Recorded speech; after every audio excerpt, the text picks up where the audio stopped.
हरे कृष्णा राधे राधे। माघ मास महात्म अध्याय 7वां। कल छठे अध्याय में आपने हिमकुंडल के पुत्रों कुंडल और विकुंडल का वर्णन सुना। अब आगे उन्हीं की ही कथा कि किस तरह कुंडल को नरक और विकुंडल को स्वर्ग मिला। आइए सुनते हैं कथा।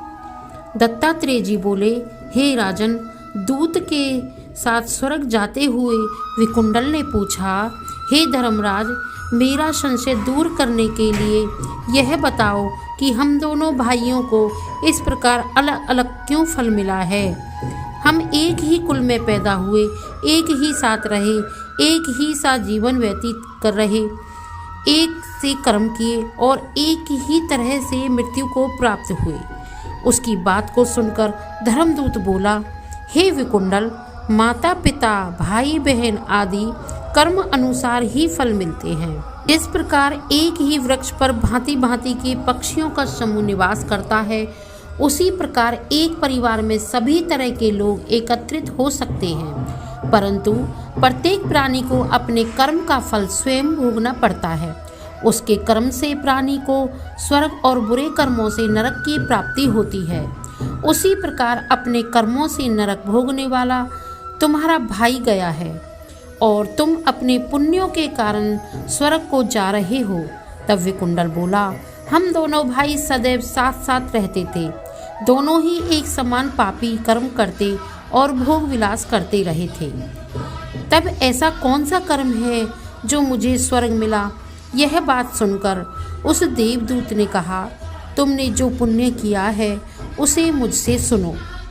हर मित्र का पुत्र सुमित्र जो तुम्हारा साथी था, यमुना के तट पर आश्रम बनाकर रहता था और वेद पाठ करता हुआ हरि चरणों की आराधना करता था। उसके कहने पर तुमने 2 बार माघ स्नान किया। समस्त पापों को नष्ट करने वाली यमुना के जल में माघ स्नान करने के कारण तेरे समस्त पाप नष्ट हो गए और तुझे दिव्य सुखों वाला स्वर्ग प्राप्त हुआ है। तेरा भाई पापाचार में रत रहने के कारण नरक के यातनाओं को सहन करता रहेगा। दत्तात्रेय जी बोले, हे राजन, देवदूत के इन वचनों को सुनकर उस वैश्य पुत्र ने दुखी होकर उससे कहा, हे साधो, सत्पुरुष सदैव उपकार करते हैं। मैं आपको सर्वज्ञ जानकर प्रार्थना करता हूँ कि आप यह बताएं कि प्राणी किन कर्मों से सद्गति और किन कर्मों से नरक पाता है। यमदूत ने कहा, हे धर्म श्रेष्ठ, तुम्हारे इस प्रश्न को सुनकर मुझे महान प्रसन्नता है। महर्षि बोले, महर्षि, मेरे पास समय का अभाव है, तथापि मैं तुम्हारे इस सुंदर प्रश्न का उत्तर अवश्य दूंगा।